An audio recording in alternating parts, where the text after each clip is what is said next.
ବାଚସ୍ପତି ମହୋଦୟା ମୁଁ ଆପଣଙ୍କ ଜରିଆରେ ମାନ୍ୟବର ମନ୍ତ୍ରୀଙ୍କଠୁ ଜାଣିବାକୁ ଚାହୁଁଛି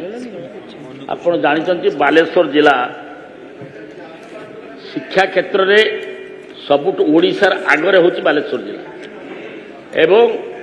ବାଲେଶ୍ୱର ଜିଲ୍ଲାର what Balasore thinks today Odisha thinks tomorrow ତେଣୁ ବାଲେଶ୍ୱର ଜିଲ୍ଲାରେ ଏ ଯେଉଁ ଶିକ୍ଷା ବିପର୍ଯ୍ୟସ୍ତ ହୋଇଛି କୌଣସି ସ୍କୁଲରେ ମ୍ୟାକ୍ସିମମ୍ ମୋ ନିର୍ବାଚନ ମଣ୍ଡଳୀରେ 8ଟି ସ୍କୁଲରେ ବର୍ତ୍ତମାନ ଶିକ୍ଷକ ନାହାନ୍ତି ଆଦୌ ସେ ପିଅନ ଜଗିକି ଘଣ୍ଟା ବଜାଉଛି ଏବଂ ସେ ପିଅନ ବି ରିଟାୟାର୍ଡ କିଛି ଗଲେଣି ମୁଁ ମାନ୍ୟବର ମନ୍ତ୍ରୀଙ୍କୁ ମୁଁ ଅନୁରୋଧ କରିବାକୁ ଚାହେଁ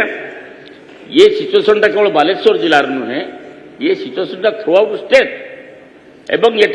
ये रोगटा ये जो शिक्षक नहांती पदवी पूरण होना यहाँ को ये सरकार आम तो मसे आमर मंत्री मसे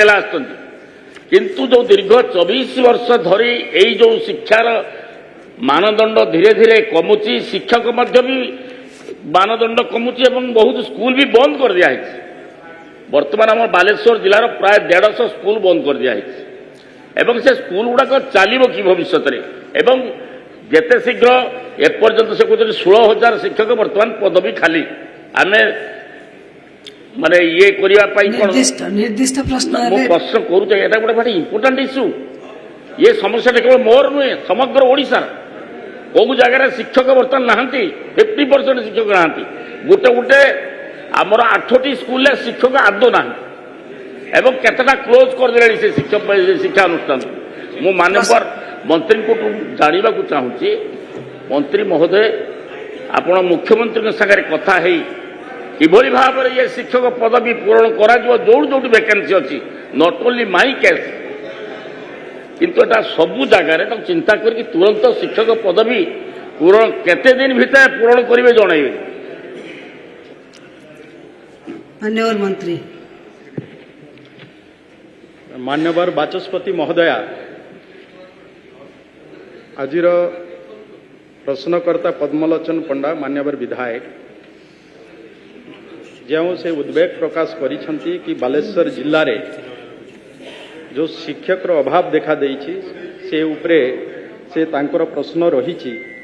निश्चय आमे जदि देखिबा प्राथमिक एवं उच्च प्राथमिक विद्यालय रे जो 17,761 पदवी जो मंजूरी प्राप्त पदवी खाली अच्छी ता सहित वर्तमान आमर शिक्षक नियुक्ति पाई आमर किछि प्रोसेस रे भी अच्छी ता सहित आमे अति कम दिन भितर आमे 16,519 शिक्षक नियुक्ति दबु तेणु मु आशा करुछि मान्यवर विधायक जो समस्या रही से निश्चय कम कम खूब कम दिन भीतर